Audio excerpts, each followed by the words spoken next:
Toute l'actualité politique et parlementaire, c'est le journal de 19 h de Public Sénat. Bonsoir à tous. Voici les titres de ce mardi. Jérôme Cahuzac jette l'éponge. Après avoir fait durer le suspense de longs jours, l'ancien ministre du Budget annonce qu'il ne reviendra pas à l'Assemblée nationale. L'heure de la transparence du patrimoine pour les parlementaires, après les ministres, mais le projet de loi voulu par François Hollande trouve peu de supporters parmi les élus de droite comme de gauche d'ailleurs. Le mariage gay fait encore monter la tension, même si Manuel Valls a reçu tout à l'heure les organisateurs de la Manif pour tous. Mais le cardinal 23 estime que la réforme ouvre la voie à une société de violence. Face à face dans ce journal tout à l'heure, le rapporteur PS de la loi, Jean-Pierre Michel, et à ses côtés, Béatrice Bourges, présidente du collectif pour l'enfant. Boston s'est réveillé il y a quelques instants après le traumatisme de la veille et sans encore de réponse à la question qui à l'origine de l'attentat terroriste à l'arrivée du marathon hier, l'une des fiertés de la ville. Les engins explosifs avaient été programmés pour faire un carnage. Julie Hulin. 3 morts, 17 blessés graves et plus de 150 blessés. C'est le plus important attentat survenu sur le sol américain depuis les attaques du 11 septembre 2001. L'explosion presque simultanée de 2 bombes près de la ligne d'arrivée du marathon de Boston ce lundi a laissé la ville américaine sous le choc. Si le bilan s'alourdit d'heure en heure, le double attentat n'a toujours pas été revendiqué.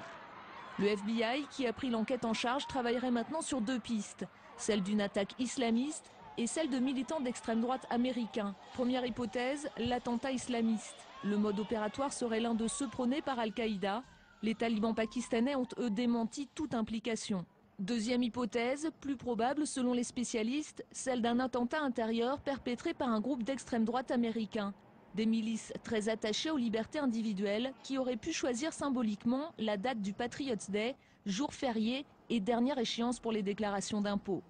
Lors d'une seconde allocution, Barack Obama a ce soir parlé d'actes terroristes, tout en confirmant que rien ne permettait de savoir qui avait mené cette attaque et pourquoi. Et en France, les patrouilles déjà à l'œuvre dans le cadre du plan Vigipirate ont été renforcées, a annoncé dès ce matin le ministre de l'Intérieur, Manuel Valls. Jérôme Cahuzac sort donc de son silence et il s'exprime à visage découvert pour la première fois dans un média depuis sa démission, alors qu'on évoque une nouvelle audition imminente par les juges qui l'ont mis en examen pour blanchiment de fraude fiscale. L'ancien ministre du Budget, dont le mensonge a été condamné en termes très forts, notamment par le chef de l'État, s'est exprimé devant la caméra de BFM TV. Il ne reviendra donc pas comme député.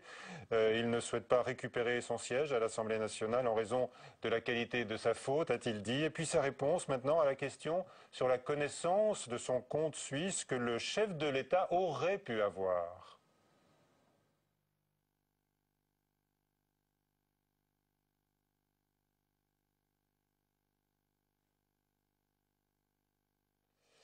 Voilà, nous n'avons pas entendu Jérôme Cahuzac, mais il estime que le chef de l'État ne savait pas donc quelle était sa situation exacte vis-à-vis de ses possessions dans ce compte à l'UBS à Genève. Il a par ailleurs insisté sur le fait qu'il était infiniment peu probable qu'il revienne un jour en politique. Avec nous, Pierre Kamani, bonsoir. Bonsoir. Vous êtes sénateur PS du Lot-et-Garonne. C'est vous d'ailleurs qui présidez le conseil général de ce département. Comment est-ce que vous avez reçu l'annonce par Jérôme Cahuzac donc qu'il jetait l'éponge? Écoutez, c'est une annonce qui ne m'a pas étonné parce que je l'ai eue ces derniers jours pour justement lui dire que c'était la seule alternative possible de mon point de vue. Voilà, et aujourd'hui, c'est une part de vérité qu'il nous délivre encore une fois. Il est au bout, je dirais, d'un chemin, d'une volonté aussi de poser les choses clairement, de regarder son passé, de regarder ce qu'il a fait avec...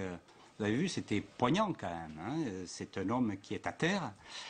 C'est un homme qui a été mon ami, pour lequel je garde toujours de l'amitié, même si la faute est impardonnable, lui-même l'a dit, et la faute, je ne la pardonne pas, même si tout ce qui se passe aujourd'hui, de par sa faute, est extrêmement grave au niveau national, au niveau départemental, je dirais également, il va y avoir une prochaine élection législative dans un contexte un peu compliqué, vous l'imaginez. Vous avez du mal à lui retirer votre amitié. C'est une connaissance de très longue date. Néanmoins, est-ce que vous vous êtes senti trahi par, bien ce sûr, très proche? comme tout le monde, comme tous les Français, je crois, comme tous les Lot-et-Garonnais, comme tous ses amis en particulier, parce que nous avons cru sa parole. Jérôme Cahuzac est quelqu'un d'extrêmement brillant, extrêmement motivé dans son travail, dans la conquête de la circonscription, dans son travail en tant que président de la commission des lois, ministre. C'était un ministre qui portait fort la parole. Est-ce que, en lisant la presse, tous les articles qui lui sont consacrés depuis des semaines, désormais, vous avez découvert une autre facette de l'homme, et notamment sa vie à tiroir? Comme tous les Français, je dirais. Vous le connaissiez, vous étiez censé bien le connaître. Je le connaissais sur le terrain en Villeneuvois, en Lot-et-Garonne, et d'ailleurs nous avons très bien travaillé ensemble. Je crois que nous formions un tandem qui s'entendait bien et qui a travaillé, je crois, pour apporter des services, pour apporter du développement au Lot-et-Garonne. Je croyais ce qu'il nous disait, ces rumeurs, vous savez, les rumeurs, il y a toujours des rumeurs qui courent sur les hommes politiques. Vous avez cru ces dénégations répétées? Bien sûr. Oui. Bien sûr. Alors on va écouter ce qu'il a répondu à la question donc, concernant le chef de l'État. Est-ce qu'il était censé vraiment ignorer l'existence de son compte? On écoute Jérôme Cahuzac chez nos confrères de BFM TV. J'ignore quel était son degré de connaissance de cette affaire. Ce que je veux dire, c'est qu'à lui, comme au Premier ministre, comme à Pierre Moscovici, je n'ai pas dit la vérité. Ce que je veux dire avec beaucoup de force, c'est qu'à eux aussi, j'ai menti. Je le regrette amèrement. Je leur ai demandé de bien vouloir m'excuser. Je leur ai demandé pardon.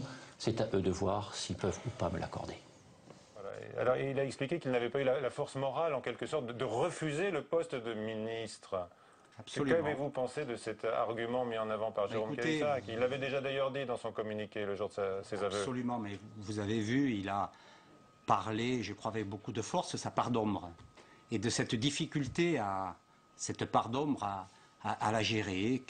Quelque part, il fait partie de ces gens qui ont certainement une double personnalité, et tout cela s'est heurté pendant un certain temps, malheureusement, à son détriment, et aujourd'hui, au détriment de l'image politique en général. Ah oui. Combien de fois est-ce que vous l'avez eu au téléphone depuis Je l'ai eu une seule fois au téléphone. Une seule fois. Depuis qu'il a avoué, en fait.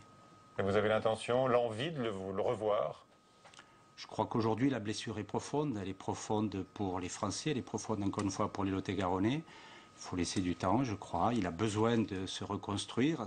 Je lui ai conseillé effectivement ce qu'il a fait aujourd'hui, c'est-à-dire de passer à autre chose, de prendre du temps pour se reconstruire lui et puis pour se faire pardonner. Je voudrais préciser quand même que ce qui se passe est assez nouveau en France. C'est la première fois qu'un homme politique avoue de cette manière, avec cette force, et c'est la première fois que la justice, je crois, l'une des premières fois du moins, que la justice agit en toute liberté, en toute transparence. Les yeux dans les yeux au chef de l'État et qu'on ment à toute la représentation parlementaire. La parole était forte à ce moment-là et la blessure est d'autant plus forte aujourd'hui. Quand vous le reverrez, ça arrivera quand même, vous êtes voisins.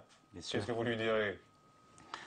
Je ne sais pas, aujourd'hui, ce que je lui dirais, c'est ce que beaucoup lui disent. Jérôme, tu nous as trahis et tu nous as fait beaucoup de mal.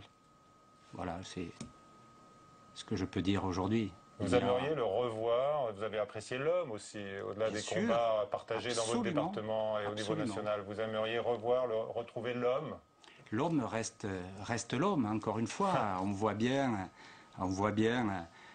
la double personnalité, la part d'ombre, encore une fois, dont il a bien parlé tout à l'heure. Je crois que j'aurai certainement du plaisir à le revoir, mais il faudra du temps au temps. Et vous pourriez lui pardonner un jour? Comme il l'a dit, je reprendrai sa formule, la faute est impardonnable. Mais l'homme, pourquoi pas? Merci beaucoup, M. Kameni, d'être venu livrer votre réaction et votre témoignage ce soir donc, sur Jérôme Cahuzac. La moralisation, acte 2, avec le projet de loi qui concernera les parlementaires et les présidents de collectivités locales, comme vous, donc, à eux aussi l'obligation de transparence à l'avenir du patrimoine, une perspective qui n'enchante guère sur les bancs de la droite et de la gauche. Seuls les écologistes approuvent sans réserve, alors que ce projet de loi va arriver dans une semaine au Conseil des ministres. Joachim Rob. C'est la mesure la plus controversée de la future loi de moralisation de la vie publique. La publication du patrimoine des ministres et des élus. Dans l'opposition, beaucoup restent réticents. C'est de la foutaise, c'est un écran de fumée pour masquer la réalité des choses. La question importante à se poser, c'est est-ce que ces mesures auraient empêché l'affaire Cahuzac, c'est-à-dire le mensonge? Je pense que non. Ce n'est que du voyeurisme, c'est de la poudre aux yeux, ça n'a rien à voir avec l'objectif de débusquer les tricheurs, les menteurs et les fraudeurs. Pas du voyeurisme, mais une transparence nécessaire, selon les socialistes. Mais dès lors qu'on est dans une fonction publique, un mandat public, que les revenus qui sont les nôtres pour l'essentiel sont publics, il paraît tout à fait logique qu'on puisse en rendre compte aux citoyens. On n'est pas obligé d'être élu, après tout. Les écologistes souhaiteraient même aller plus loin et empêcher les conflits d'intérêts. On a de plus en plus de perméabilité entre les milieux d'affaires, certains milieux politiques, mais aussi la haute fonction publique. On voit des gens passer de la Cour des comptes ou du Conseil d'État à la tête d'une entreprise privée. Ça me scandalise davantage. Le futur projet de loi devrait mieux définir ces conflits d'intérêts et interdire aux parlementaires d'exercer certaines professions. Le texte sera présenté mercredi prochain en Conseil des ministres. Voilà, et la publicité des patrimoines et autres évocations de la moralisation de la vie politique a amené tout à l'heure le président du groupe RDSE au Sénat à un coup de colère. On écoute Jacques Mézard qui était l'invité de Preuve par 3. Je pense qu'il a un peu paniqué et que quand on réagit à chaud, on ne fait pas du bon travail, quelle que soit la sensibilité politique. J'ajoute que parler de moralisation, ça dépend qui emploie ce mot. Moi, j'ai été choqué par les propos du premier secrétaire du Parti socialiste sur la moralisation. Je ne suis pas convaincu, je sais que c'est un homme sympathique, qui a certainement des qualités, mais je ne suis pas convaincu que ce soit le mieux placé en France pour parler de moralisation. Voilà, le gouvernement donc a paniqué pour Jacques Mézard et il s'en prend, on l'a vu, à Harlem Désir. Le projet de loi sur la moralisation de la vie politique sera donc présenté le 24 avril. Demain, il sera question de finances publiques au Conseil des ministres avec la présentation du plan de stabilisation budgétaire exigé par Bruxelles. Mauvaise nouvelle, le Haut Conseil des finances publiques ainsi que le FMI fragilisent aujourd'hui la position de Paris en révisant à la baisse la déjà maigre prévision de croissance. Mathilde Bélanger. C'est un rapport qui tombe au plus mal pour Bercy. Le premier avis du Haut Conseil des finances publiques révise à la baisse les prévisions de croissance du gouvernement, fragilisant du même coup son plan de réduction du déficit. Celui-ci prévoit de le ramener à 2,9% en 2014, mission impossible pour l'opposition. Ça suffira évidemment pas puisqu'on sait a priori que le ministre va annoncer 6 milliards, nous dit-il. La presse dit aujourd'hui déjà 10 milliards d'impôts supplémentaires pour réduire le déficit qui s'annonce plus élevé que prévu, c'est pas une surprise. Et ce déficit, le meilleur moyen de le réduire, c'est sans doute de réduire la dépense. Le plan prévoit notamment une hausse de la TVA en 2014 et une diminution du poids des dépenses publiques. Pour l'heure, le ministre de l'économie Pierre Moscovici confirme les prévisions de croissance du gouvernement. 0,1% du PIB pour 2013, 1,2% en 2014. Le Haut Conseil doit se fonder sur les prévisions des consensus d'économistes. Et on sait aujourd'hui que les consensus d'économistes sont moins optimistes que l'Union européenne. Nous, on sait qu'elle est sur l'Union européenne, puisque c'est vis-à-vis de l'Union européenne qu'on a à présenter une copie. Je pense que ça ne remet pas en question ce qui a été prévu, mais ça nous appelle à être beaucoup plus vigilants sur les ajustements qui pourraient se révéler nécessaires. Le plan sera présenté demain au Conseil des ministres et à la fin du mois à Bruxelles. Pas sûr que cela suffise à convaincre la Commission européenne qui souhaite que Paris ramène son déficit nettement en dessous des 3% l'an prochain. La fin de la raffinerie Petroplus de Petit-Couronne en Seine-Maritime. Le tribunal de commerce de Rouen a rejeté aujourd'hui les 2 dernières offres de reprise de ce site. Le Sénat débat à partir de demain de l'accord sur la sécurisation de l'emploi déjà adopté par les députés. L'opposition communiste est très virulente sur ce texte. L'abstention d'une partie de la droite sera donc nécessaire pour faire adopter le texte. Mounir Soussi. En tête de la fronde contre le texte sur la sécurisation de l'emploi, le groupe communiste. À l'Assemblée nationale, il avait déposé 4500 amendements. Au Sénat, l'extrême gauche compte suivre la même méthode. 440 amendements. On n'est pas au niveau du nombre d'amendements de nos collègues députés à l'Assemblée. Ce n'est pas un débat d'arrière-garde pour embêter le monde. C'est vraiment un débat pour peser sur le fond, pour tenter d'améliorer un peu cet accord. D'autres critiques émergent au sein même du groupe socialiste. Marie-Noëlle Lienemann trouve que le texte ne penche pas assez du côté des salariés. Je compte déposer des amendements pour améliorer ce texte sur des points majeurs. Mais je ne trouve pas qu'en l'état, l'Assemblée nationale est suffisamment rééquilibrée pour les travailleurs. D'ailleurs, 41 députés socialistes n'ont pas approuvé ce texte. Au Sénat, le rapporteur du texte ne s'interdit pas quelques modifications, mais défend dans l'ensemble la version adoptée par l'Assemblée nationale. Ce texte est équilibré, il respecte, je le crois, l'équilibre interne de l'accord. Avec une majorité fissurée, le salut pourrait venir de l'UMP. Même si la droite estime que l'Assemblée nationale a déformé l'accord initial, l'opposition laisse la porte ouverte à la négociation. Les commissaires UMP sociaux ont déposé 15 amendements.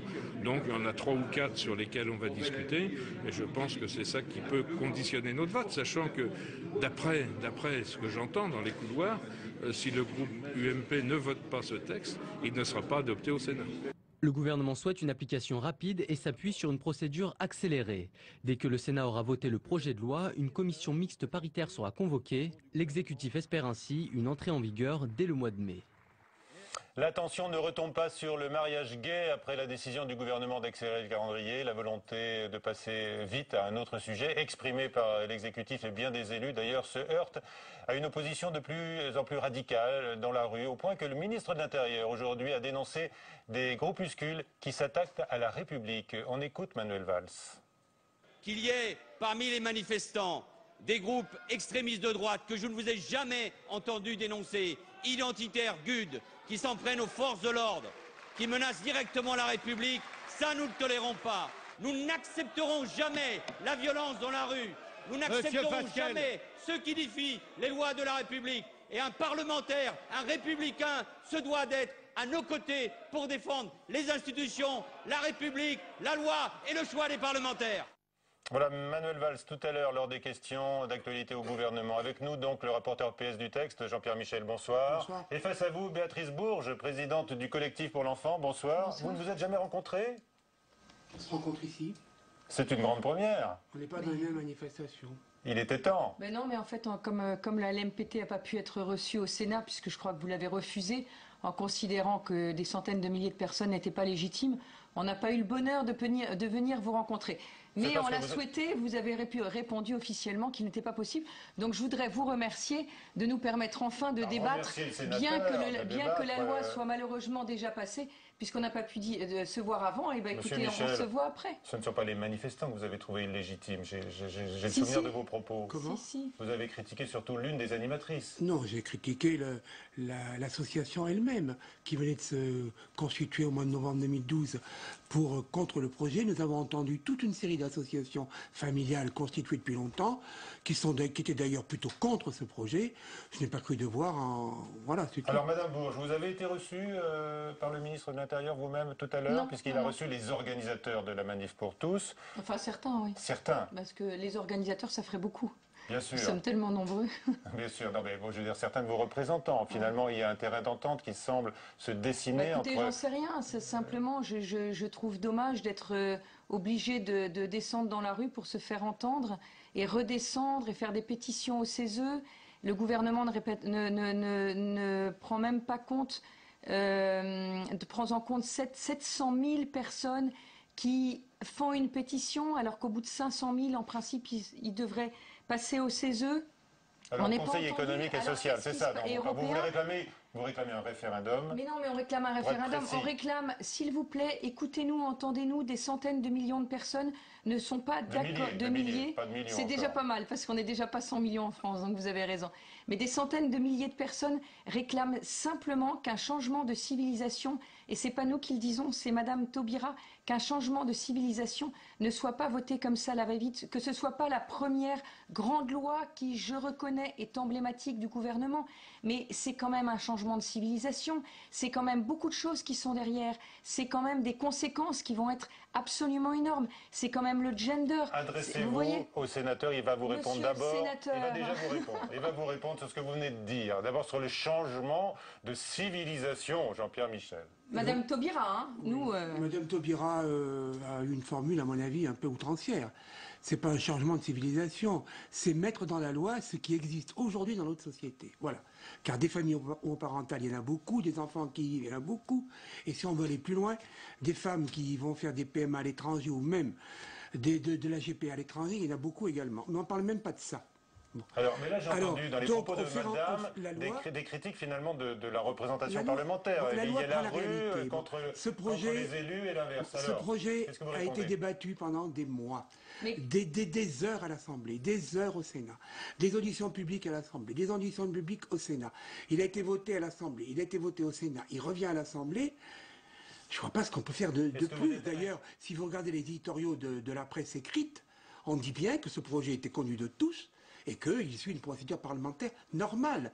Qu'il y ait des opposants, il y a toujours eu des opposants. Quand la peine de mort a été votée, la France était majoritairement opposée. Les gens qui sont dans la rue, ce sont des factieux pour vous, du coup? C'est pas des factieux, c'est des gens qui manifestent. La manifestation est constitutionnellement permise. Ce qui n'est pas permis, c'est la provocation. C'est aller chez les élus la nuit, à leur domicile personnel, c'est les menacer, c'est leur envoyer des balles, c'est leur dire crève sur leur internet, etc. etc. Ça, c'est de la provocation. Là, et ça, c'est les années 30. Ne dites pas... Je n'en suis pas. Si, vous êtes responsable. Vous êtes responsable. Voilà. Et ça, c'est pas la manifestation. La manifestation. Mais une fois que la loi sera votée, elle doit être appliquée par tous. Par tous. Quelle qu'elle soit. Madame Bourges, est-ce que vous vous sentez liée à ces groupuscules qui multiplient les actions d'éclat et les coups de force même, depuis quelques jours? Je voudrais simplement dire. Que je voudrais qu'on indique une seule violence de ces fameux groupes, genre, jeunes, camping pour tous, etc., qui ont été gardés à vue. Les journalistes étaient tous là hier en se disant on va aller voir ces affreux fachos qui sortent de la garde à vue, et ils ont vu des jeunes filles, des jeunes garçons qui étaient encore en train de chanter. Voilà, c'était ça les horribles fascistes de notre pays.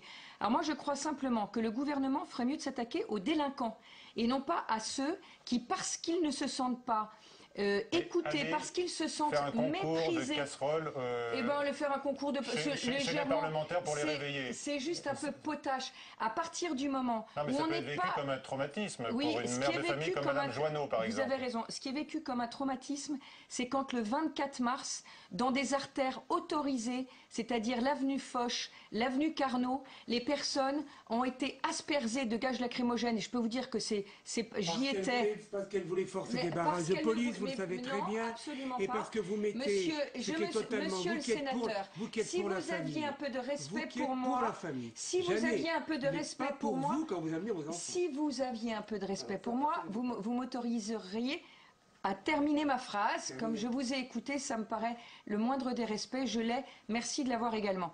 Donc, ce que simplement je veux dire, c'est qu'à partir du moment où des centaines de milliers de personnes défilent dans la rue le 17 novembre, des centaines de milliers de personnes défilent dans la rue le 13 janvier, sans aucun débordement, alors qu'il y en a des centaines et des centaines, pas un débordement, pas une vitre cassée, qu'on dit, mais non, rien, vous êtes rien, que le CESE est saisi avec 700 000 signatures reçues en l'espace de 15 jours. C'est colossal.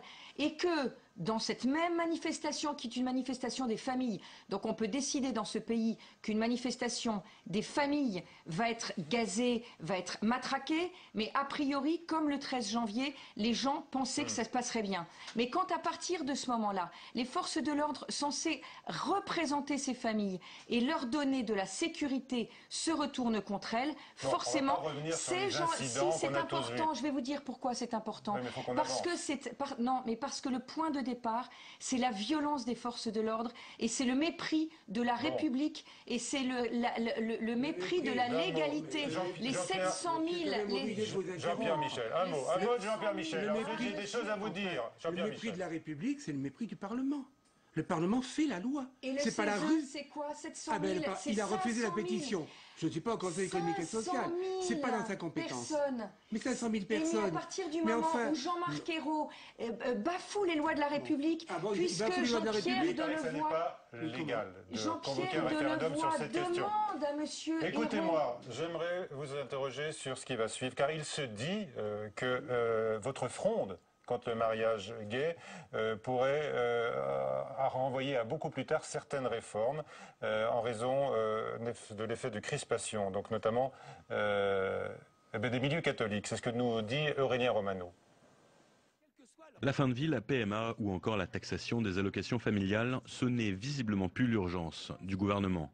Dans un contexte très tendu et parfois violent, il vaut mieux faire le dos rond et attendre. C'est le conseil d'un ancien Premier ministre qui a connu beaucoup de mouvements sociaux. Ou on attend des situations politiques plus paisibles pour faire ce type de réforme, ou alors on demande au peuple de trancher. Mais tout le reste risque de créer des tensions. Le chef des sénateurs socialistes abonde dans ce sens, laisser passer les vacances parlementaires. Les 10 jours ou 12 jours de suspension de session, de séance à l'Assemblée et au Sénat vont faire du bien à tout le monde pour retrouver son calme. À Matignon, la ligne est claire, on a un calendrier et on s'y tient. L'agenda sociétal n'est de toute façon pas chargé dans l'immédiat. Sur la PMA, le comité consultatif d'éthique ne se prononcera pas avant octobre. Un grand texte sur la famille n'est donc pas attendu avant fin 2013. Sur la fin de vie, un projet de loi devrait arriver en juin, normalement, précise-t-on à Matignon. Et sur la taxation des allocations familiales pour les plus hauts revenus, les arbitrages du Premier ministre sont attendus début mai.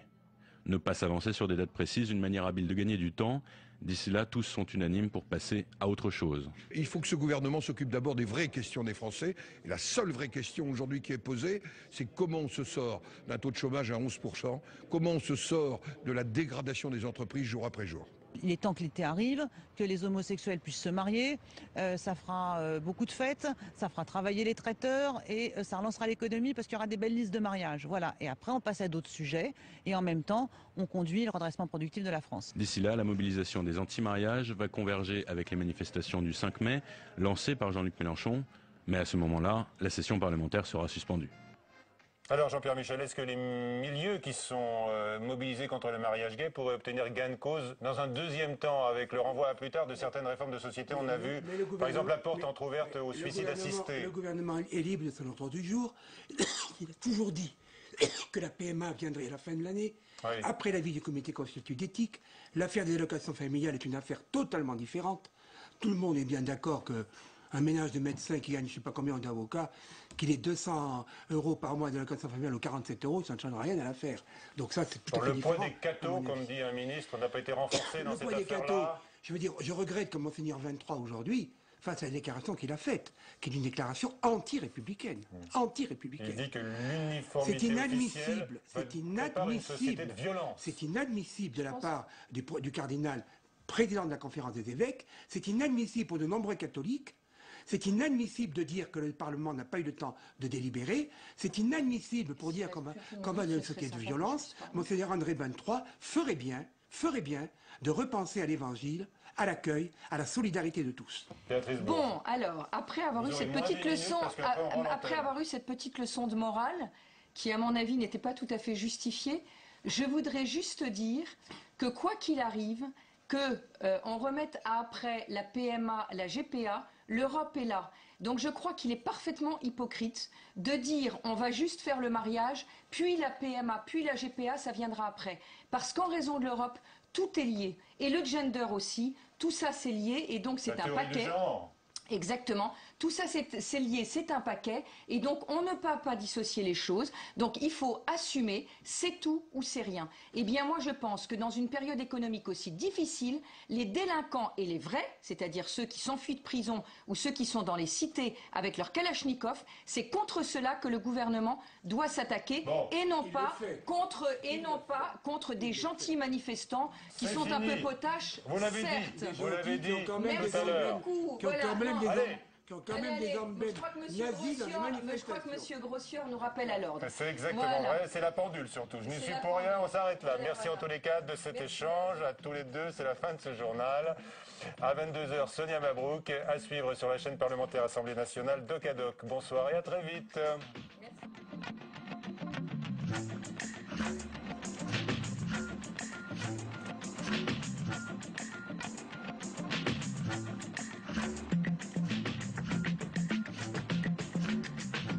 Le pont a fait la prospérité des Rétais.